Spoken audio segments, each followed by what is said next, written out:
तो एपिसोड 8 के शुरुआत में आकी के फोन पे इजुमा ने मैसेज किया होता है कि भाई तू कुछ ज्यादा ही जल्दी घर चला गया, सब ठीक तो है ना। आकी बोलता है सब ठीक है, तुम बिल्कुल भी चिंता मत करो। बट तभी वो फोन को रख के बोलता है कि अभी कुछ भी ठीक नहीं है, मुझे अभी बहुत कुछ करना बाकी है और मैं यहाँ लेटे हुए टाइम की बर्बादी कर रहा हूँ। बट तभी वो बोलता है कि इरुहा मुझे बिना बताए फिर से अंदर आ गई। आकी डायरेक्ट किचन में आता है और बोलता है इरुहा ये तुम क्या कर रही हो। इरुहा बोलती है सेंपाई आपको इस तरह घूमना फिरना नहीं चाहिए। आकी बोलता है नहीं मैं ठीक हूँ। इरुहा बोलती है जब मुझे पता चला कि आज आप जल्दी से घर आ गए तो मुझे चिंता हो गई, इसलिए मैं डायरेक्ट भागते हुए आपके पास आ गई। भाई आकी भी हैरान हो जाता है कि इसे क्या हो गया, आखिर आज ये मेरे घर पे हुनहार रेस्टोरेंट की तरह बिहेव क्यों कर रही है, कहीं ये कुछ करने का तो नहीं सोच रही। बट तभी इरुहा बोलती है सेंपाई आप बिल्कुल भी चिंता मत करिए, मैं उल्टी सीधी बिल्कुल भी हरकतें नहीं करूंगी और अब खाना भी तैयार होने वाला है तो अपने बेड पर जाकर वेट करो। आकी अपने मन में बोलता है मेरे आसपास के लोग इतने अजीब बिहेव क्यों कर रहे हैं। तो इसके बाद हम देखते हैं कि इरुहा उसके लिए खाना लेकर आ जाती है। इरुहा बोलती है मैं तुम्हें अपने हाथों से खिलाने वाली हूँ। आकी बोलता है सच कहूँ तो इसकी कोई भी जरूरत नहीं है, मैं खुद से ही खा लूंगा। इरुहा बोलती है सेंपाई कम से कम ये काम मुझे करने दो। आकी बोलता है अब तुम कुछ ज्यादा ही एक्टिंग कर रही हो। इरुहा बोलती है मैं बिल्कुल भी ओवर एक्टिंग नहीं कर रही। आगे इरुहा बोलती है सेंपाई आप डेली बोलते रहते हो कि हमारी सेहत एक कैपिटल जैसी होती है जिसकी हम डेली देखभाल करते हैं। आकी बोलता है हाँ तुमने सही कहा। इरुहा बोलती है तो मुझे तुम्हारी तबीयत को ठीक करने दो। तभी इरुहा ना गरम गरम खाना को निकाल के उसे फूकने लगती है। आकी बोलता है अब ये तुम क्या कर रही हो। इरुहा बोलती है मैं नहीं चाहती तुम्हारा मुंह जल जाए, तो चलो सेंपाई अब अपना मुंह खोलो। आकी अपने मन में बोलता है अब ये मुझे शर्मिंदा कर रही है। इरुहा बोलती है सेंपाई आपको शर्माने की बिल्कुल भी जरूरत नहीं है। तो इसके बाद आकी ना उसके खाना को टेस्ट करता है और उसे खाना काफी ज्यादा अच्छा लगता है और देखते ही देखते ही वो सारा खाना खत्म कर देता है। बट तभी इरुहा नोटिस करती है कि आकी के मुंह पे खाना लगा हुआ है और उसके मुंह को साफ करने लग जाती है और आकी भी शर्माते हुए अपना मुंह पीछे घुमा लेता है। इरुहा बोलती है मैं ये सब कर रही हूँ क्योंकि मैं ये सब करना चाहती हूँ और अगर अभी भी कुछ काम बचा हुआ है तो तुम बोल सकते हो, मैं उसे भी करने के लिए तैयार हूँ। आकी बोलता है नहीं मैं ठीक हूँ और अब तुम्हें घर जाना होगा। इरुहा बोलती है मैं ये सब साफ सफाई करके अपने घर चली जाऊंगी। तभी आकी के फोन पे ना किसी का मैसेज आता है और वो मैसेज पे कोई और नहीं इरुहा ही थी और वो बोलती है तुम्हें मेरा अच्छी बच्ची वाला वर्जन काफी ज्यादा पसंद आया है ना। आकी बोलता है क्या ये मासिरो के जैसा उल्टा बनने की कोशिश कर रही है, मतलब कि मासिरो भी मैसेज पर काफी ज्यादा स्वीट होती है बट रियलिटी में वो मुझसे काफी ज्यादा गुस्से में रहती है और वही चीज से इरुहा भी इस्तेमाल कर रही है। वो रियलिटी में स्वीट बनने का कोशिश कर रही है लेकिन वो मैसेज में काफी ज्यादा स्ट्रिक्ट है। बट एक बात मुझे पता नहीं चल रहा कि ये लोग ऐसा क्यों कर रही हैं। लेकिन तभी उसके फोन पे इजुमा का कॉल आता है। इजुमा आकी से उसका हाल चाल पूछता है। आकी बोलता है मैं ठीक हूँ अपना बताओ। तभी इजुमा बोलता है मैंने एक ऐसा सिस्टम बनाया है जो तुम्हारे हार्ट रेट को मॉनिटर कर सकता है। आकी बोलता है ये सुन के मुझे थोड़ा अजीब लग रहा है। इजुमा बोलता है खैर जाने दो, तुम्हें लगता होगा कि मैं मजाक कर रहा हूँ। आकी बोलता है जिसके पास वैसा स्किल हो तो मुझे मजाक बिल्कुल भी नहीं लगता। इजुमा बोलता है वैसे मेरी बहन अभी अभी घर में आई है लेकिन वो मुझसे बिना कुछ कहे वो अपने रूम में चली गई, ऐसा लग रहा है कि उसका मूड काफी ज्यादा खराब है, तुम्हारे और उसके बीच में कुछ हुआ है क्या। आकी अपने मन में बोलता है मुझे उस मैसेज के बारे में इजुमा को नहीं बताना चाहिए, मुझे मासिरो के भी फीलिंग का ख्याल रखना होगा। इजुमा बोलता है तुम काफी देर से चुप रहे, ऐसा कोई तो बात है जो तुम मुझसे बताना नहीं चाहते। आकी बोलता है तुम्हारे जैसा समझदार दोस्त होना काफी अच्छी बात है। इजुमा बोलता है हाँ क्योंकि मैं तुम्हारे पर्सनैलिटी के बारे में काफी अच्छे तरीके से जानता हूँ, वैसे मैं उसके बारे में नहीं पूछ रहा लेकिन क्या तुम खुद ही हैंडल करोगे। आकी बोलता है हाँ मैं इसे अकेले ही सॉल्व करूंगा। इसके बाद उन दोनों के बीच में और थोड़ी बातें होती है और इसके बाद आकी फोन को कट कर देता है। मैं सबको एक साथ समझाने वाला हूं। अभी तक मैंने कोई भी प्रॉब्लम सॉल्व नहीं की। दिखाया जाता है जहाँ पे आकी की नजर ना मासिरो के ऊपर जाती है और वो नोटिस करता है कि मासिरो ना काफी स्पीड में टाइपिंग किए जा रही थी और वो सोचता है कि शायद वो अपने नोबल पे काम कर रही है। तभी आकी को उसके कॉन्फ्रेंस के बारे में याद आता है और वो सोचता है कि उसके कॉन्फ्रेंस का जवाब फेस टू फेस देना ही बेहतर होगा। अब इसके बाद फाइनली हमें लंच टाइम का सीन दिखाया जाता है। तभी कागेसी सेंपाई आकर उसे रोक देती है। आकी बोलता है मैं आपकी क्या मदद कर सकता हूँ। कागेसी सेंपाई बोलती है अब तुम्हारा बुखार कैसा है। आकी बताता है कि मैं अब बिल्कुल ठीक हूँ। कागेसी सेंपाई बोलती है ये सुनकर मुझे काफी ज्यादा अच्छा लगा, तो चलो चलते हैं। आकी बोलता है वैसे मुझे चलना कहाँ है। कागेसी सेंपाई बोलती है क्या तुम अपना प्रॉमिस भूल गए। आकी सोच में पड़ जाता है प्रॉमिस, कैसा प्रॉमिस। तभी आकी को उस दिन वाली बात याद आ जाती है और आगे वो कागेसी सेंपाई से बोलता है अगर मुझे वो बात बेकार लगी तो मैं आपको बिल्कुल भी माफ नहीं करूंगा। कागेसी सेंपाई बोलती है तो ऐसा समझो कि मेरी जिंदगी दाव पे लगा हुआ है। तो अब अगले सीन में हमें स्टूडेंट काउंसिल का सीन दिखाया जाता है जहाँ पे हम देखते हैं कागेसी सेंपाई ना आकी के सामने आके गिड़गिड़ा रही होती है और वो बोलती है क्या तुम्हें याद है जब मैंने कहा था कि मैं ड्रामा क्लब की एडवाइजर हूँ। आकी बोलता है हाँ मुझे याद है। कागेसी सेंपाई बोलती है तो देखो अगर हमारा नेशनल हाई स्कूल ड्रामा एक अच्छे लेवल तक नहीं पहुँच पाता तो हमारा ड्रामा क्लब बंद हो जाएगा और टीचर ने भी मुझे लास्ट वार्निंग दे दिया है, तो मैं चाहती हूँ कि तुम उसे बचाने में मेरी मदद करो। आकी बोलता है तो इसे बंद हो जाने से तुम्हें क्या ही फर्क पड़ता है और वैसे अगर क्लब ही नहीं रहा तो तुम्हें और भी काम करने को मिलेंगे। कागेसी सेंपाई बोलती है ऐसी बात बिल्कुल भी नहीं है। आगे वो बताती है कि मिडोरी चान ड्रामा क्लब की प्रेसिडेंट है, मुझे पता है तुम्हें उसके बारे में नहीं पता होगा, वो मेरी छोटी बहन कागेसी मिडोरी है और वो दिखने में काफी ज्यादा क्यूट है। इसके बाद वो अपनी छोटी बहन की काफी ज्यादा तारीफ करने लग जाती है कि मेरी छोटी बहन ऐसी है, मेरी छोटी बहन वैसी है और एडवाइजर का जो काम होता है वो वही संभालती है। आकी बोलता है अच्छा तो तुम बस अपना नाम यूज करवा रही हो। सेंपाई बोलते हैं तो इसमें बुरा क्या है, उसी की वजह से ब्लैक गोट इटरेशन पे काम करने का मौका मिलता है, लेकिन अगर ड्रामा क्लब बंद हो गया तो मुझे लड़कियों के टेनिस टीम के पास भेज दिया जाएगा और सच कहूँ तो मुझे टेनिस टीम का कोच बिल्कुल भी नहीं बनना और अगर मैं कोच बन भी गई तो मुझे ड्राइंग करने का बिल्कुल भी टाइम नहीं मिलेगा और मेरा वहाँ पे मेरी छोटी बहन के बिना कोई सहारा भी नहीं होगा। आकी बोलता है लेकिन मुझे पहले ये बताओ तुम्हें टेनिस टीम ज्वाइन करने का आइडिया आया कहाँ से? ये सुनकर कनावा सेंपाई चुप हो जाती है। आकी बोलता है अब ये मत कहना कि ये तुम्हारी गलती है। कागेसी सेंपाई रोते हुए बोलती है मुझे माफ कर दो, मैं बहकावे में आ गई थी। और इसके बाद हमें कागेसी सेंपाई का पास का सीन दिखाया जाता है जहाँ पे टीचर कागेसी सेंपाई से बोलते हैं मैंने सुना है कि तुम स्पोर्ट्स में भी काफी ज्यादा अच्छी हो। और कनावा सेंपाई भी बोलने लगती है कि आपको मेरी बॉडी देख के पता नहीं चल रहा, ये मेरी फिट बॉडी देखकर एटलीस्ट भी शर्मा जाएगा। आकी बोलता है क्या तुम टीचर के साथ भी वैसा ही व्यवहार करती हो? तुम तो सच में एक होलप्लेस हो। कागेसी सेंपाई बोलती है अगर किसी को पता चला कि मैं स्पोर्ट्स क्लब नहीं संभाल सकती तो बाकी लोग मेरा मजाक उड़ाएंगे। आकी बोलता है जहाँ तुम झूठ बोलती हो वहाँ तुम फंस जाती हो।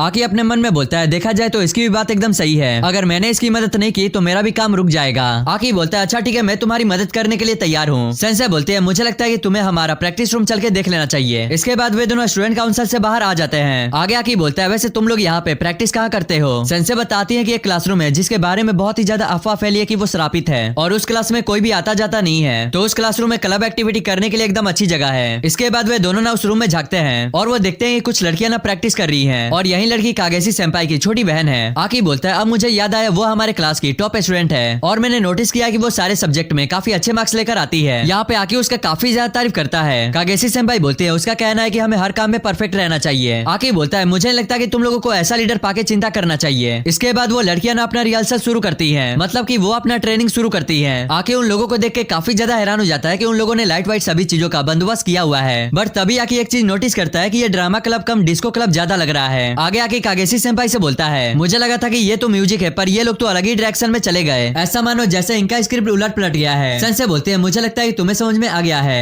तभी आके गेट को खोलता है और बोलता है तुम सभी लोगों का दिमाग खराब हो गया है क्या? और बाकी लड़कियां उसे देख के घबरा जाती है कि कहीं वो श्रापित उठ तो नहीं गया। मिडोरी बोलती है आखिर तुम हो कौन और लड़कियों के बीच में घुस जाना तुम्हें पता है ना ये एक बदतमीजी है। आकी बोलता है तुमने अपने बेकार से रिहर्सल को 80 पॉइंट दे दिया तो मुझे भी कुछ बोलने का हक मिलना ही चाहिए और तुम लोगों से भी अच्छा प्राइमरी स्कूल के बच्चे भी रिहर्सल कर लेते हैं। मिडोरी बोलती है इतनी भी बुरी नहीं थी और वैसे भी हमारी प्रोग्रेस रुक सी गई है। फिर वो सोचती है कि आखिर ये लड़का है कौन। तभी उस क्लासरूम में कागेसी सेंपाई भी आ जाती हैं और उसे देखकर सारी लड़कियां खुश हो जाती हैं कि कागेसी सेंपाई आ गई। सेंसे बोलती है मैं तुम लोगों को देखने आई हूँ कि तुम लोग अच्छे से प्रैक्टिस कर रहे हो या फिर नहीं। मिडोरी बोलती है मैं काफी ज्यादा खुश हूँ कि आप हमारे क्लब मीटिंग में काफी ज्यादा आने लगी है। सेंसे बोलती है अब टूर्नामेंट बहुत ही जल्दी आने वाला है तो मुझे भी अब सीरियस होना ही होगा और तुम लोगों को मैं जीत तक ले जाके मैं साबित करूंगी कि मैंने अपना फर्ज निभाया है। ये सुनकर सारी लड़कियां चिल्लाने लगती है सेंसे आप काफी ज्यादा कमाल की है। वेल इसके बाद वे लोग पूछते हैं कि आखिर ये लौंडा कौन है। इसके बाद सेंसे ना आके से उन सभी से इंट्रोड्यूस कराती है। मिडोरी बोलती है क्या ये वही बंदा है जिसके बारे में आपने बताया था और वैसे हमने पहले भी कह चुका है कि हमें मेंबर्स की कोई भी जरूरत नहीं है, हमारे क्लब में सिर्फ 6 लोग काफी हैं। तभी सेंसे बोलते हैं यही वो प्रोड्यूसर है जो तुम्हें जीत दिलवाएगा। मिडोरी काफी ज्यादा हैरान होते हुए बोलती है क्या प्रोड्यूसर? आके अपने मन में बोलता है ये कुछ ज्यादा ही लंबी लंबी फेंक रही है। मिडोरी बोलती है ये बंदा ऑर्डिनरी है और इसमें कुछ खास बात भी नहीं दिख रही तो ये थिएटर के बारे में क्या जानता होगा। इसके बाद कागेसी सेंपाई मिडोरी को शांत होने के लिए बोलती है। सेंसे बोलती है हाँ मुझे पता है कि ये बंदा तुम्हें ऑर्डिनरी जैसा लगता है, भले ही ये ऊपर से काफी ज्यादा सख्त दिखता है लेकिन ये दिल का काफी ज्यादा कमजोर है, लेकिन ये दयालु बिल्कुल भी नहीं है। आकी अपने मन में बोलता है ये मुझे रोस्टिंग करते हुए मजे ले रही है लेकिन मुझे यकीन है ये तुम्हारे परफॉर्मेंस को नेक्स्ट लेवल पे ले जाएगा। मिडोरी बोलती है अगर आप कह रही हैं तो मैं आप पे भरोसा कर ही सकती हूँ लेकिन प्रोड्यूसर होने का क्या इसके पास कोई प्रूफ भी है? आकी अपने मन में बोलता है अब यहाँ से तुम कैसे निकलोगी? तभी सेंसे बोलते हैं ये तुम्हारे सामने जो बंदा दिख रहा है ना इसने काफी हिट बॉलीवुड मूवी बनाई है। ये सुनकर आकी और मिडोरी काफी ज्यादा हैरान हो जाते हैं। भाई यहाँ पे तो आकी भी काफी ज्यादा हैरान हो जाता है और सभी लड़कियां बोलने लगती है आकी तुम तो बहुत बड़े जीनियस हो। आकी अपने मन में बोलता है ये तो काफी आसानी से बेवकूफ बन गई। आगे आकी बोलता है वैसे मैं खुद को ज्यादा खास नहीं कहूंगा लेकिन मैं तुम लोगों को कुछ बेहतर करने का तरीका बता सकता हूँ। तभी एक लड़की बोलती है मुझे नहीं लगा था कि यह बंदा काफी ज्यादा कमाल का है। दूसरी लड़की बोलती है इसे कागेसी सेंपाई लेकर आई है तो पक्का ये कोई प्रोड्यूसर ही होगा और धीरे धीरे सारी लड़कियां उसके बारे में अच्छी अच्छी बातें किए जा रही होती है। तभी एक लड़की मिडोरी से बोलती है ये तो काफी ज्यादा कमाल की बात है, अगर ये हमें गाइड करे तो हम नेशनल तक भी पहुंच सकते हैं। मिडोरी बोलती है उसने हमारे रिहर्सल का मजाक उड़ाया है तो उसे मदद मांगना बिल्कुल भी ठीक नहीं है। लेकिन तभी मिडोरी आकी से पूछने लगती है कि तुम्हारा कागेसी सेंपाई से क्या रिश्ता है, लेकिन मिडोरी कुछ गलत समझ लेती है कि उन दोनों के बीच में कोई सेक्सुअल रिलेशनशिप तो नहीं है। सेंसे बोलते हैं आखिर ये तुम क्या बोल रही हो? मिडोरी बोलती है मुझे इन जैसे लोगों के बारे में पता है, ये लोग काम पाने के लिए गंदे काम करते हैं लेकिन अगर तुमने कागेसी सेंपाई को छुआ तो मैं तुम्हें बिल्कुल भी नहीं छोड़ूंगी। आकी अपने मन में बोलता है जैसा तुम समझ रही हो ऐसा कुछ भी नहीं है और वैसे भी मुझे इस जैसे इंसान पर लालच दिखाने की कोई भी जरूरत नहीं है। मिडोरी बोलती है काफी सारे रीजन है, मेरी बड़ी बहन काफी ज्यादा हॉट दिखती है। आकी बोलता है क्या तुमने अभी बड़ी बहन कहा? आगे आकी बोलता है अच्छा ठीक है अब मुझे जाना होगा। अगले सीन में हम देखते हैं कि आगे सीढ़ी पे आके अकेले में खड़ा होता है। तभी सेंसे उसके पास आकर बोलती है तुम वहाँ से आ क्यों गए और तुम मेरी मदद करने वाले थे ना? आकी बोलता है हाँ मैंने कहा था कि मैं उनका इंप्रूव होने का तरीका बता सकता हूँ लेकिन मैंने उनका प्रोड्यूसर बनने का हाँ नहीं बोला और देखा जाए तो मिडोरी को कोई मदद भी नहीं चाहिए तो डील यहीं पे खत्म होती है। कागेसी सेंपाई बोलते हैं तुम बिल्कुल भी चिंता मत करो, मैं उसे मना लूंगी। आकी बोलता है वे लोग ऐसे लेवल पे है नहीं जो मेरी एडवाइस उनकी मदद करे। सनसे बोलती है लेकिन तुमने कहा कि उनके पास सारा चीज है, साउंड से लगा के स्क्रिप्ट तक। आकी बोलता है हाँ तुमने सही कहा, लेकिन मैं उन्हें एक जरूरी चीज नहीं सिखा सकता कि उन्हें एक्टिंग कैसे करना है। सनसे बोलती है हाँ तुमने ये बात तो सही कही। आगे आकी अपने मन में बोलता है सच कहूँ तो मुझे थिएटर के बारे में थोड़ा सा जानकारी है और मैं इन लोगों को इरुआ से भी मदद लेने के लिए बोल सकता हूँ, लेकिन इससे सबको पता चल जाएगा कि इरुआ हमारी वॉइस एक्टर है। इसका मतलब कि अब हमारे पास कोई भी ऑप्शन नहीं है। तभी आकी बोलता है सच कहूँ तो 5th फ्लोर अलायंस में पहले से इतना परेशानी है और दूसरों के प्रॉब्लम में मेरा टाइम वेस्ट करने का मेरा कोई भी शौक नहीं है। सनसे बोलती है क्या तुम्हें फर्क नहीं पड़ता अगर मैं टेनिस कोच में चली गई तो? तभी आकी बोलता है किसने कहा कि तुम इतनी आसानी से चली जाओगी, तुम्हें हमारी टीम को अभी बहुत आगे तक ले जाना है और तुम उनके एडवाइजर हो तो अब तुम्हें कुछ करना होगा। ये बोलकर आकी वहाँ से जाने लगता है। सनसे रोते हुए बोलती है तुम मुझे अकेला छोड़ के मत जाओ। आकी बोलता है मेरे पास इन सभी चीजों के लिए बिल्कुल भी टाइम नहीं है। बट तभी वो बोलता है मुझे लगता है कि वो स्टेज एक्टिंग में भी काफी ज्यादा अच्छी होंगी, लेकिन चाहे वो कितने भी टैलेंटेड हो वो कभी भी सबके सामने स्पॉटलाइट में खड़े नहीं होंगे। और यहीं पे ये वाला एपिसोड एंड हो जाता है। अगर वीडियो अच्छी लगी तो वीडियो को लाइक करके और चैनल को सब्सक्राइब करके सपोर्ट कर देना। तो मिलते हैं हम किसी और वीडियो में, तब तक के लिए सायोनारा एंड बाय।